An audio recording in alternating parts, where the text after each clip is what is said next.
بہت اچھا سوال ہے کہ بہت سارے لوگ یہ بات پوچھتے ہیں کہ ہم جنابت کی حالت میں ہوتے ہیں، وقت تھوڑا ہے، جی نہائیں تو روزہ سحری نہیں کر سکتے، سحری کریں تو ہم ناپاکی کی حالت میں ہیں۔ جی پھر اسی طرح اگر میاں بیوی ہیں تو مباشرت کے ساتھ یہی معاملہ ان کا پیش آ جاتا ہے، تو اس حوالے سے کیا اس حالت کے اندر سحری کھائی جا سکتی ہے کہ نہیں؟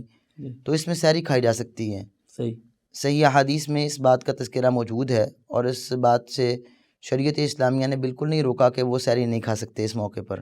صحیح تو اگر ان کے پاس وقت تھوڑا ہے، اولا بات تو یہی ہے، بہتر بات تو یہی ہے کہ وہ پہلے غسل کریں اگر وقت زیادہ ہے۔ جی لیکن اگر وہ سمجھتے ہیں کہ ہمارے پاس ٹائم کم ہے یا ہم پہلے سحری کرنا چاہ رہے ہیں تو شریعت اس کی رخصت دیتی ہے۔ دین کے اندر جب سہولت موجود ہے تو اس کو سہولت پہ رکھنا چاہیے۔ ان کے لیے سہولت ہے، چاہے پہلے سحری کر لیں بعد میں نہا لیں، چاہے پہلے نہا کے بعد میں سحری کر لیں۔ لیکن اگر وقت قلیل ہے تو ان کو یہی ترجیح دینی چاہیے کہ وہ پہلے سحری کر لیں، بعد میں نہا کے اپنی نمازیں ادا کریں۔